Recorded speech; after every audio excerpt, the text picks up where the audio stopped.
Welcome everyone to the Reed and Christine Halliday Executive Lecture Series. Our speaker today is Scott Smith. Scott Smith is the founder and president of Qualtrics Labs, the marketing leader in enterprise survey data and analytics software. Qualtrics provides online services for all leading universities, more than half of the Fortune 100 companies, and for strategic government organizations. If I might add, I've used Qualtrics a lot, and in fact, I've been using it for adaptive exams in my class. Just this last night, my students said how much they enjoyed taking their exams in Qualtrics. Can you believe someone saying they enjoyed an exam? It's all because of Qualtrics. Okay, he is Professor Emeritus of Marketing at Brigham Young University, and although retired from academia, he continues to research and publish. His current research complements the innovative developments at Qualtrics. He is a Fulbright Scholar to Moldova, a consultant, has taught executive courses for leading corporations, and is a qualified expert witness in marketing, internet commerce, and consumer behavior, with his testimony having been reviewed by the U.S. Supreme Court. He is the author of more than 150 refereed publications and has served as the reviewer guest editor for many journals. His publications are found in the Journal of Consumer Research, Journal of Marketing Research, Journal of Marketing Ethics, International Journal of Marketing Research, as well as others. His books include the 3-volume series, Basic Marketing Research, Introduction to Marketing Research, Fundamentals of Marketing Research, and Multidimensional Scaling. He's also the author of several statistical software packages. He earned a PhD from the Pennsylvania State University in marketing with minors in quantitative methods and social psychology. He also holds an MBA from Michigan State University and a BS in marketing from Brigham Young University. And I might add, although Scott Smith is a scholar and academic, he's one of those few that go out and starts a business. So that's why he's here, really, not all the academic stuff. Anyway, but both are important to us. Scott and his wife, Karen, who's here with us tonight, reside in Orem, Utah. They have 9 children and 21 perfect grandchildren. Please join me in welcoming Scott Smith.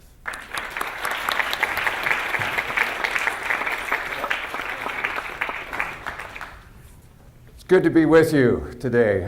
Those students that are taking tests using Qualtrics, I really find it hard to believe that you enjoyed it. But, not that it has anything to do with Qualtrics. I'm very grateful to be here at UVU. It is just always a pleasure to come on campus. We have been associated with UVU for decades, literally, and we love the students. There's always such a positive atmosphere and just positive things that are going on here. You should be very, very grateful to be at an institution like that. We even have students or children have graduated from UVU, so we are fully invested, as the saying goes. I've been asked to talk today and to share a little bit about Qualtrics. And what I would like to focus on really is kind of the road that we went down.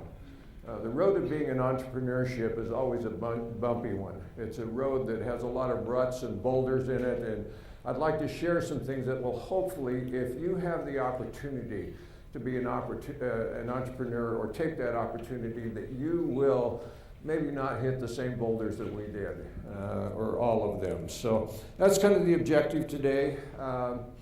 Again, thank you for being here. We're going to try to save some time for questions at the end of this, and so here we go. 2012, what a year. This has been an insane year for Qualtrics. In March of last year, March, April, we, for the first time, took some funding, and we brought on 2 partners, Excel Partners and Sequoia Capital. And if you've never heard of these companies, go to their website. These are the big dogs of funding, entrepreneurial ventures in the tech world, and their list goes something like Apple, Google, Intel, Facebook, Dropbox, and about everybody else that you've heard of. Amazing, amazing companies. A lot of things have happened since we've done that. Yesterday, Forbes announced that we are number 24 on the list of most promising companies from all industries, which we were quite pleased with that. Earlier, Digital Insider says we're the number 36 most valuable private tech company. Well, that's kind of interesting. You know, I look at those numbers and those statements. I'm going, wow, oh, geez, can't believe that. Not sure I do believe that. But anyway, it's been an interesting ride. Want to talk about these two companies for a minute. Amazing, amazing companies. Quite incredible. Largest joint venture that they have ever done together. One of the largest last year at all. But the interesting thing is that we didn't need the money. It wasn't about the money. It was all about the partnership. These guys are good. We wanted them because they will help us take the bumps out of the road. That's the only reason that they're there. And we're just absolutely delighted. Excel and Sequoia have lived up to every expectation we could have had, and we are just, great friends. Absolutely love them. Okay, so let's take a look at Qualtrics. This is where Qualtrics started. Started in early 2000s. We're taking a look at the basement. Okay, imagine starting a business out of the basement. When we moved into the house, we actually bought the house, moved in. There was nothing there. It was framed. So we had to go through and basically build out the basement to begin with. Okay, a lot of stories there. Can you imagine starting a business there and trying to hire someone? And they say, I'm a college graduate, I've got a master's in engineering, or I'm this and that. And they try to explain to their parents that they're working in a basement, okay, for limited salary. Well, that's kind of the way we started. And we'll get into this a little bit. We build it out, first 2 employees. Okay, that's Ryan Smith, my son back in the corner, and Stuart Orgel. And Stuart joined us, and number 1 and number 2. I remember Stu's mom and dad coming down in the basement and kind of looking around. They're going, my son graduated from BYU in accounting. Okay, and he's here, the 2 of us. And my office was on the other side. Okay, so you're getting on the phone trying to sell software to somebody, and the client asks for something. Well, let me get approval. You put the phone down for a minute, wait. Okay, that'd be just fine. Or you say, I need to get our head of engineering on the phone. You put the phone down, you run to the other room and say, hey, we didn't have any switching or anything. Pick up the phone. This is what you need to say. Okay, you do that. And that's the way things start out. Stuart, I'll talk about it in terms of team, but remember these 2 guys. And this is the way we lived for a long time. Notice the tables, notice the chairs, whatever. We're sitting on stuff that costs $5, $10. It is not an extravagant office by any way, shape, or form. In 2000, we kind of began things in the basement here. We had 1 product. We grew and grew. We ended up with 100 business schools, 20 employees. Eventually, we got to when in 2006 we ended up moving out of the basement. Okay, it just got too small. We had 20 cars parked out in front of the house, and the neighbors started complaining. The garbage man would come, he couldn't pick up the cans, and we'd have to get them to come back. I mean, it was just kind of a nightmare.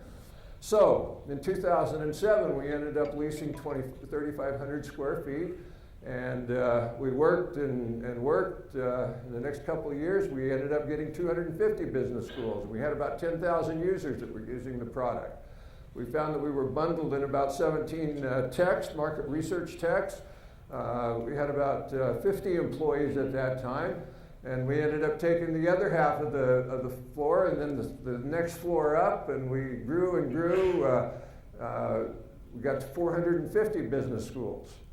And then we started getting a little bit into the international market, into the Fortune 500. We actually purchased the building, and 6 months later we decided we were out of room, so we had to move. Okay? We moved down into Riverwood into the Dynex building. We took 1/2 of 1 floor 2 years ago, and we hired and we've hired. We ended up with a full first floor. We ended up with a full second floor that's being built out now. And we're going to end up moving to the 3rd floor with 120,000 feet. And projections are that we're going to have 500 employees by the end of the year. Okay? This is one heck of a ride, let me tell you. Because every single 6 months we have to reinvent the whole darn company. because it changes, it's growing that fast, new assignments, all sorts of things that are happening with Qualtrics. So how did this happen? Well, it's really very, very simple. There's one thing that I knew. I knew academics, and I knew professors, and I knew research, okay? Now, you put that together, and this is kind of what comes out of it. Research professors in an academic setting are insane. They're crazy people, okay? And I can say that because I've been one for, 30 years. They research. They have to be not only on the cutting edge, but on the bleeding edge to get their stuff published in major academic journals.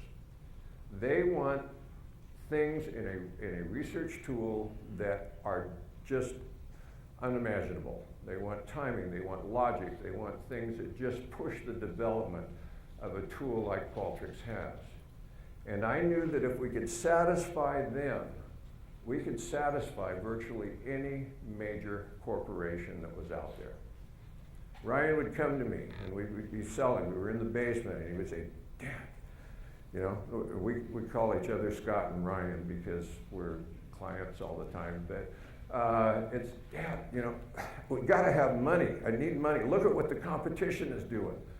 We need to advertise. We need to do this. We need to do that." And the question is, what's stopping you? Go ahead, Ryan, but you can't have any money. We don't have any. Okay, at that point, I think the first 5 years I didn't ever take a paycheck. Everybody got paid but me, but that's okay. Okay, that was my capital that I put in. And the question then was, how many universities do you have? Focusing on the market, focusing on the key trigger. Why is academics so important? It's not because it just drives the product. It's important because every academic institution trains their students to use Qualtrics, and then they take it out into the corporate world. In 2012, we are now serving over half of the Fortune 100 companies. We've got deals that are coming in the millions of dollars. Okay? All of the effort to the academic market has now paid off. Okay? When the product wasn't very good, we gave it away. We got their suggestions. We asked for their help. We made it better. We made it better, we made it better until we think we've gotten it right, at least for today. It has to be changed tomorrow because there are new things that come along. Okay? All right. Right now, we got 97 out of the top 100 business schools. We're serving over 1,300 universities. There's only 2,100 universities in the United States. And we've got all the big ones.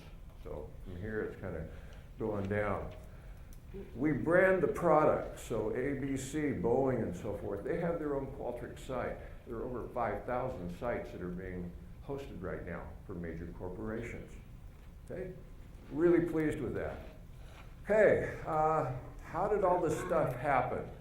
This is the day that actually the Qualtrics software was launched. Stuart is taking the picture. Ryan's here, I'm there. This is other son, Jared. Okay, he's handling engineering, developing things, that type of stuff. And this is a picture of a company meeting here a couple of weeks ago. We do meetings on Friday, and those are all the employees. Qualtrics is just a fantastic, great place to work.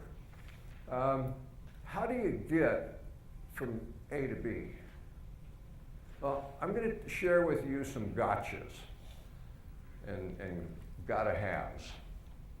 Okay? These are things that you absolutely gotta have if you're going to do an entrepreneurial venture. Okay? So here we go. First of all, you gotta have passion. And if you can't tell, I'm pretty passionate about Qualtrics, and I'm really passionate about research, online research. I mean, insanely passionate. I think this picture kind of demonstrates that. You can't develop passion. You have to hire it. So as an individual, you need to figure out where your passion is, because that's the only place that you're going to make a success in life. And I don't care what it is. If it's passionate about your kids and your family, if it's passionate about a job or an area that you want to work in, find it and pursue it, because it'll make your life happy if you do that. Be absolutely passionate. My passion goes back decades and decades.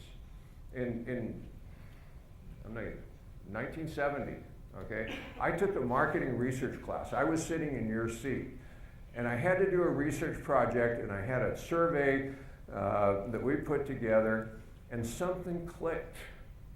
It just absolutely clicked in my heart, and I thought, I want to pursue this. And I went on to a master's program after that, and studied for a couple of years, getting an MBA, and I wanted to do marketing research. From 1973 to 1979, I was in a PhD program, okay?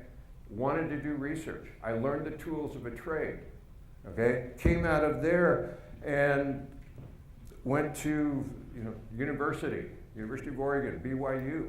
Learned how to do research. They teach you kind of how when you're in doctoral programs and that kind of stuff, but you really have to figure it out yourself. It's like on-the-job training. Okay, after that, we went through some internet years from 95 to 97. Learned about online market research. Actually, the first research or market, the first tool to create questionnaires was actually built in the early to mid 1980s when PCs came out. It's that far back. Okay, in 1997, got a consulting gig, and we had to do online survey, had to build one. And that was just a crazy experience. I'd never done that before. Got a programmer, he put together a little engine to write a survey, we put it online, sent it out, and all sorts of things started to happen. Okay, I'll share this, we've got a little bit of time, okay? I checked the mail after we'd sent all of these invitations out. I got a list from somebody, and all of these rejections started coming back. It was bounce back time for emails. And I thought, oh no, we were doing this for consulting and also for a research project for publication. And I thought, I'm going to bring down the servers at BYU from all this email. I mean, there were thousands of them. So I sat there clicking delete as fast as I could go for about 12 hours, okay? And every once in a while, there would be this thing that would come back, and it would flame you, and it would be a comment from somebody, and they would call my mother bad names and really, really abusive, foul stuff. And how dare you send me an email when I didn't request it? These kinds of things. And I thought, oh gee, got to do something with that. Okay, and I'd set that aside, and then I'd keep deleting and so forth, and had a list of half a dozen or a dozen of those. And I'd contact these people and say, gee, I'm really sorry. This is a legitimate research project. Here's my name, phone number, that kind of stuff. And they were calling the president of the university saying, how dare this professor send me an email when I didn't ask for it? And times have changed in terms of email and spam, as you well know, if you can judge from this. And I'd apologize to them. And then they would write back and say, I'm so sorry I said those things. I didn't know that anybody was really there. But while I got you here, you seem to be a nice guy. I'm having a problem with my computer. Can you help me out? Okay? I say, sure, so tell them what to do and set it up. So, and that's the kind of the introduction to the first time we did online research. But the crazy thing was, within 24 hours, this study was back. All the data was recorded correctly. And instead of taking 3 months to do a research study, it took 24 hours. And then the previous research and things that I'd done building how to, a paper questionnaire came into perspective, and you're saying, whoa, pretty good idea. This took away a lot of pain. And from there, we went forward and forward and forward, and pursued and ended up what we have now. That's kind of the genesis of some of this. Okay? Second thing, learn from failure. Okay? I like this. Failure can destroy you, or can make you so freaking mad that you work even harder and become the winner that you know you are. Okay? You are going to fail. You are going to fail. Everybody does. The key is to get over it and to make it better. It's called repentance. Okay, if you haven't figured that out. Okay? You make it better. In 1997 and 1998, in 2000, 2001, 2, 3, we failed. We had different companies, we had different sets of software. We literally turned off the computers and threw the software away 7 different times until we got it right. Okay? 7 times. We threw it away, everything, and started over again because it wouldn't scale, it wouldn't work. We basically failed. Take it in stride. Make it better, get it fixed, because you will fail, and it's all right.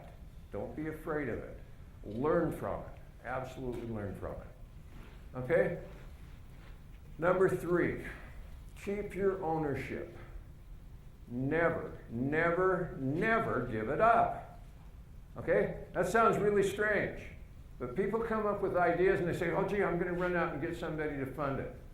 You get really smart MBAs and they will take a segment of the market and they will analyze the heck out of it and they will sit down and they will brainstorm on it and they'll come up with 3 or 4 products that they think will work. And then they'll go to Sequoia or go to Excel and they'll say, hey, will you fund my product? And they say no. And the reason is they do not have the passion. Okay? I've got 30, 40 years of passion. You have to have the passion because that's what makes it work. You have to have failed because you understand what it takes to get up again. And you understand and you're a little bit smarter about what this area that you're doing business with. Okay? Don't give up ownership. If you have less than 60% ownership, that is, if you give 40% of your company away, you don't own it anymore. Your investors do. You need 66% for a supermajority. And at that point, you can control it and do what you want. We took our investors in. We still have supermajority on the ownership of Qualtrics. Never give it up. The longer you wait, the more you put in of your own skin and make this thing happen, the better off you're going to be. Okay, you're the one that's going to get fat from sitting at the desk. You're going to be the one that's working all night, hours. You're going to be missing your kids' ball games. You're going to be doing everything. You're going to be giving it up. And at the end of the day, if you do not have ownership, it's really, really too sad. Don't give it up because that's what you're working for. That's the payday at the end of the road. Okay? All right. Pick your team well. I don't know if you even relate to these people. The older people will. This is the A-team. 1983 on TV. You had some interesting characters that came out of Vietnam, and I made some notes on here because I don't even know who they are anymore.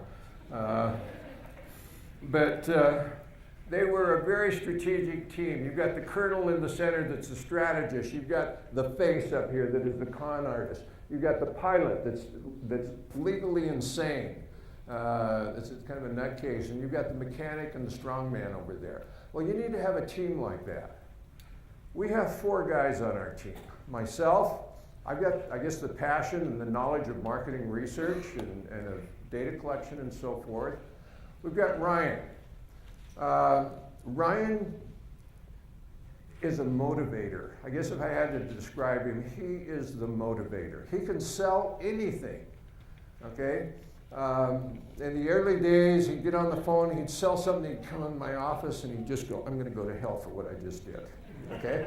You know, he made some promises, but we picked up and we fulfilled on the promises, okay? Great motivator, great salesman. Yesterday, Forbes announced the list of the most promising CEOs in America under 35. We now call Ryan number 2. Okay, he was number 2 on that list. And we call him number 2, okay? We're going to see how far that goes. Jared is the 3rd one. You saw him standing in the picture around the computer there. Jared is my son who He's a prodigy in computers, computer science. As a senior in high school, I think he'd already qualified for a certified network engineer, the equivalent, probably when he was 16, before he could drive. He was working for a computer shop, and I don't think, he didn't have a car, so they couldn't really send him out, couldn't drive yet. But he was that good. He went to work for WordPerfect. Later for Novell, he was a product manager there. He said, look, you don't have any college, you need something because you're managing all these MBAs, it just doesn't work for us. So he left and graduated from London School of Economics, came back, went to work for Juice Software, a couple of other companies back in New York, had huge experience at that point, came back to Qualtrics and programmed the first version of the Qualtrics software, which is really the same basic structure. I mean, it's hung together on that, which is a whole different discussion. But and then he got a phone call, and one of his bosses from back east said, look, there's a company out in the Bay Area you need to come to work for. And he went out and talked to about a dozen different people, really didn't want to go to work for him. And agreed to go, and the company was called Google. And he's now retired from Google. He ended up one of the 4 people who were managing Google China, and just had a wonderful career, learned an incredible amount of things working for them. Had great supervisors, one of whom actually is with Sequoia, and I can name CEOs and just fantastic people throughout the tech industry who he worked with and just thinks the world of. But they trained him very well. Jared is responsible for the Google culture that's in part of Qualtrics. He's responsible for engineering. 4th member of the team, Stuart Orgel. Stu was Ryan's mission companion. And he came into me and he said, there's a guy I want to hire. His name's Stu. I said, well, tell me about it. He's the one that gets up first in the morning, and he's the last one in off the streets at night. He comes from an entrepreneurial background, and he knows how to work. I'm going, okay. And that's why we hired Stu. He's also a graduate of BYU in accounting. Stu's the kind one of the 4 of us. Okay, he's the one that is the mediator, that brings us all together when we're screaming and yelling and fighting with each other, as we do. And we've got a lot of passion between the group, but Stu's the one that calms us down. He's the one he's responsible for Qualtrics every bit as much as the rest of us. Okay, that's our A team, and you have to have good people. And the interesting thing about an A team is that it's not just who they are when you bring them in, but they have to be able to scale, they have to be able to grow. And this team has been able to do that. Many times you get partners that aren't interested, they're kind of lackadaisical, they don't work hard, and it causes problems, okay? And we've been, that's the important thing, okay? Practice until you can't get it wrong. Now this is an interesting, I think, point of discussion. It's not practice until you get it right. It's practice until you can't get it wrong. Okay? Over and over and over again. You want to just absolutely nail it until you scale it. We stayed in the basement for years and years and years and years. We gave it away. We did everything we could to make sure we had it right. It wasn't until 2012 that we really issued our first press release. Okay? That's a long time. Okay? That's 15 years playing with this stuff, which really probably makes us look pretty stupid. But nonetheless, we got it right. And that's what you've got to do. Okay? Number 6, obey the laws of the market. I'm a marketing professor. Marketing theory and the stuff you learn in marketing, I think are really, really important. At the point if I should say this or not, the point I became very, very frustrated with academics and teaching, had somebody that came down to Qualtrics. And It was actually a student. And they came in, and I'd had them in class, taught them all these things. They looked at Qualtrics and they thought, wow. And then they made the comment to me, if I had known you'd been this successful, I would have listened to you in class. And I'm just going, okay, you know, that tells me what the teaching profession does some days, okay? So, what are these things that you need to learn in terms of marketing? Okay, first of all, find the biggest market. Get people that used to come in my office all the time and say, hey, I've got this idea for a game. It's for the LDS community. Okay, you know, good idea. How big is the LDS community? Not very big. You're not going to make a lot of money for all the effort that you put into it. Pick a market that is worldwide, that includes everybody on some dimension that you have. Okay? Make it big enough to work. How big is it? How many people? Can you really get to them? Okay? Can you reach them? All universities? Okay, that works. All businesses in the world? That works. Okay? Make it big enough. Second, make your product or service empower. Clayton Christensen, who's a guru of entrepreneurship, talked about different kinds of innovations. The one that is most powerful is innovations that empower. They create jobs. They change the way that you do things. Qualtrics changes the way that you do things. It went from 3 months for doing a research project down to 24 hours to collect your data. We are getting clients now that are saying, I have requests that I have to have research out within a matter of 3 hours. I have to have a completed project done in 3 hours. The CEO wants to know this information. That's the kind of stuff that really empowers you, when you're able to do those types of things. Third, can you reach the customer? If you have to advertise to the world to by chance reach a customer, that's a little tough. It costs money. You have to advertise.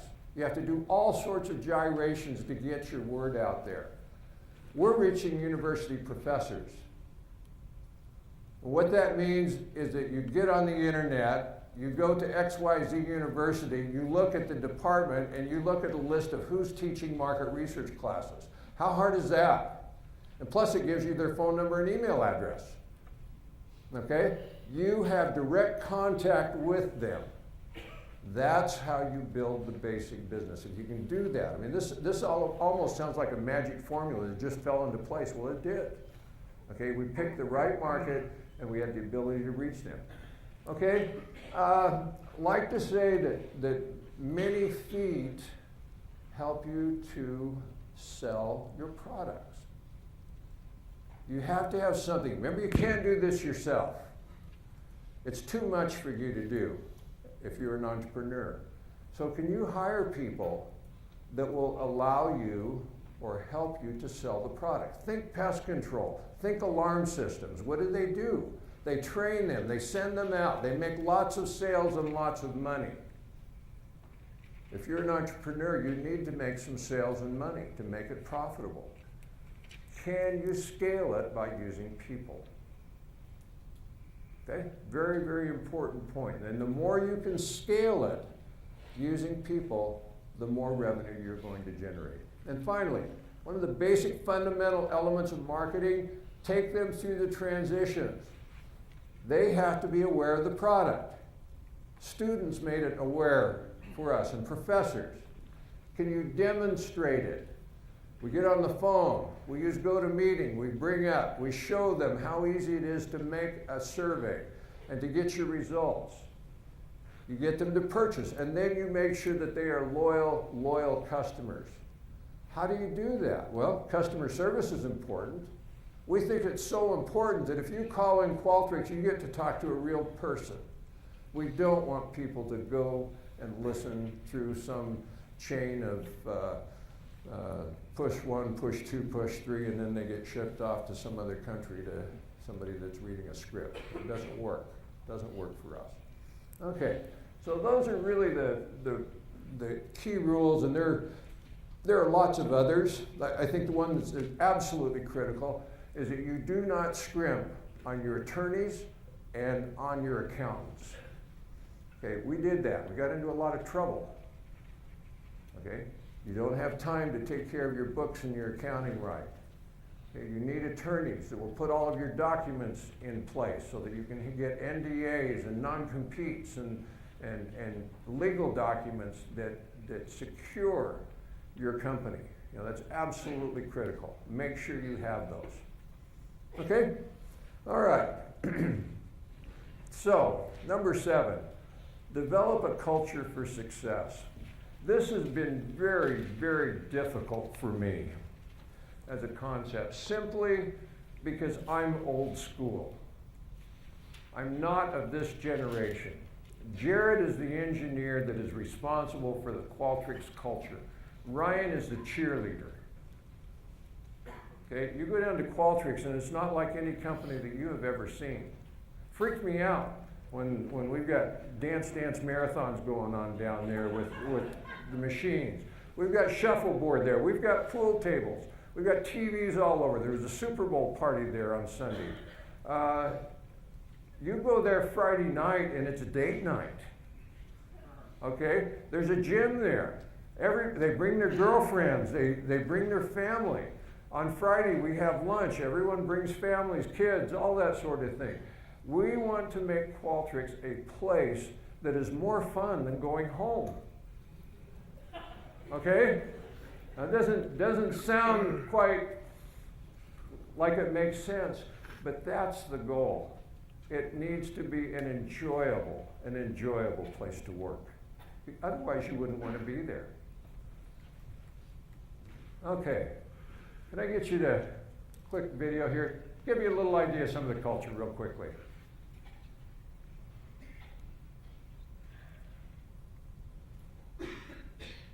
So the opportunity to move up and promotion comes a lot quicker here. The product is so exciting. You have the opportunity to work with top brands and companies around the world.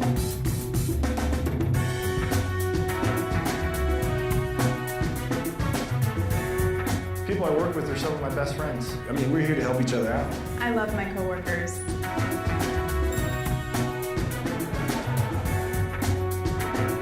I think the culture is very transparent. It's very open. Everybody knows what everyone's doing, and we're really able to maintain responsibility that way. We play hard, but there's a lot of drive and focus and competition that goes along with that. I work with some amazing people who I've learned a lot from. I like the variety of the different people that work here, different cultures as well as different backgrounds. Ihr nicht zu laut seid, weil es am Telefon echt ablenkend ist.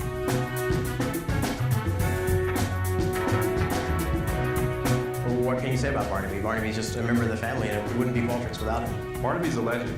Barnaby is a leader. He's dedicated. He doesn't understand the coding very well, but we're happy to hear his input.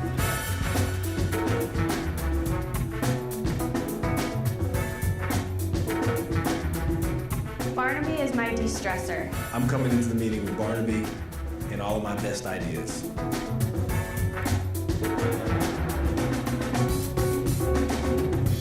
I love Qualtrics because it's a really fun place to be. Free food, office dog, great product. This is the kind of place when you look back and you'll say that defined my career.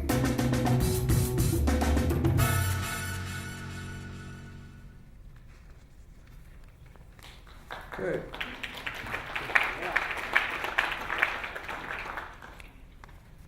I can turn my page here.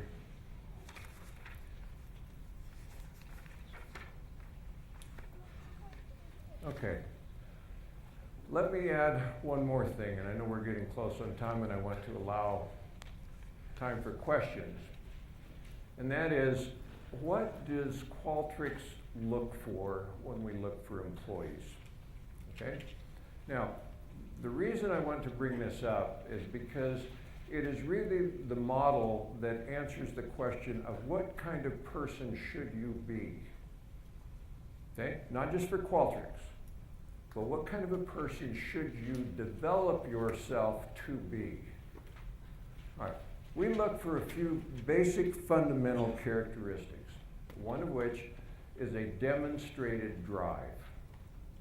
Okay? You can come in and say, hey, I really got a lot of drive here, want to do something, but does it show? Have you demonstrated it somewhere? It doesn't matter where it is. Doesn't matter if it's in projects, working to feed the homeless. It just doesn't matter. If it's mission experience, if that's the route you took, it doesn't matter. But you need to demonstrate that you have drive. Secondly, what is your trajectory? Sometimes we get resumes from individuals that, you know, they did something and then there's this gap. There's no trajectory in there. They checked out for 6 months or a year, okay? Have a trajectory. I did something good, I did something better, I did something better than that. Third thing, can you pivot? We all know basketball, we pivot.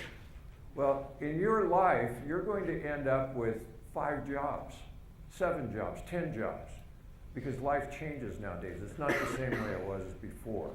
If you come to Qualtrics, we've got you here this week, and 2 weeks later we may say, hey, need you to work over in this department over here, and you have to pivot. You have to be able to pick up a new job and run as fast as you can run. Fourth thing, have other people identified you as an A player? Okay. Are you an A player? And I don't care if it's sports, I don't care where it is, but are you an A player? Has that been tagged? Because that's part of the history that you're carrying with you. Next, can you function in a meritocracy? At Qualtrics, you're rewarded based on what you do. We fill out snippets every week and report what we're going to do, and then next week we check them off and say, I did these things. We have what are called OKRs. We set goals in different categories every quarter, and then we are graded against them. And from that, we get our bonuses. Okay? It's kind of tough. If you're somebody that kind of sits there and doesn't really follow through and get things done, there's no bonus. Okay? It's a meritocracy. Okay? Do you have passion? We love people with passion because we can't, again, we can't create it. You have to bring it with you. We have to hire it. Can you demonstrate that? And lastly, you know, we like to have technology, but we can teach you. Technology is something you can learn.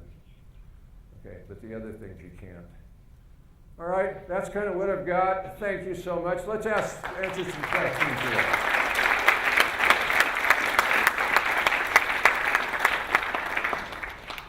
Please. I know in the recent Harvard Business Review that was talking about radical transparency that Qualtrics was spotlight. I wonder if you could just talk a little bit about that and how it's kind of played into your success. Okay, yeah, this is Jared's deal. Okay, we are transparent. Everything from, you walk around, there are no walls. There are glass windows for the meeting rooms. You've got your desks that are there, and you can literally see everything within the office. You walk and you can see 20 different computer screens. We don't have problems with Facebook, Facebooking during work hours and those types of things. You know, you're there to do your job. Transparency also involves all sorts of other things. We publish minutes of our minutes for our board meetings, for office hours, that type of thing. Everybody gets a copy of those. We want everyone to know. If you think that you're starting to communicate effectively, you're only getting started. When you think that they're sick of hearing about it, then at that point you may be getting through. Okay, communication is extremely, extremely important. Everybody knows our goals and so forth. We have a system called Odo where everything is tracked. Everything is tracked within the company. Phone calls, emails, that type of thing. All of the sales objectives. You can go in if you're a salesperson and look at every other person's sales performance and who they're selling to. Okay, it's that type of thing. Everything is open. And you're of a generation where that's really important. You don't want to be stuck at a desk and somebody gives you a review a year down the road and they fire you and say, oh, sorry, you didn't do your job. And you're going, nobody told me. Okay, you want immediate feedback, and that's what transparency is really all about. It's making you successful. Okay, thank you. Please. So you've addressed that you can teach people technical skills and you want facts. Mm-hmm. What about on the personal growth trajectory after they join your company? What have you got in place to say, take somebody that's an E+ player that wants to be an A player, you see and recognize, you probably get them there. What's the How do we do that?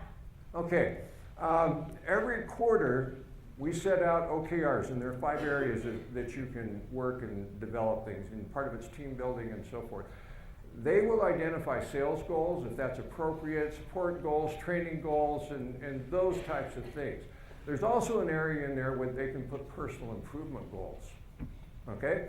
And it might be dealing with reading, learning about something, gaining a skill to do something. We do training. Our employees come in, we bring them in and run them through a 2-week training on sales, on using the system. We do everything that we can to make that person successful. These are the best. We do not hire someone that we don't think can be absolutely phenomenally successful. Our employees are so incredible. I am just so excited about every single one of them. Okay, they're good. We have to search long and hard to find them, and they are the best that we can find. And if we don't train them and make that happen, then we've failed. Okay? How we doing? Maybe one more question? One more? Please. What's the future of Qualtrics?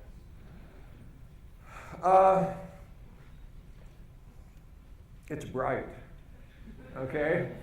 We were in a meeting with our board the other day, and they've been talking about $1 billion company, and all of a sudden the investors are now talking $2 billion. Okay? You know, that's kind of where we're looking.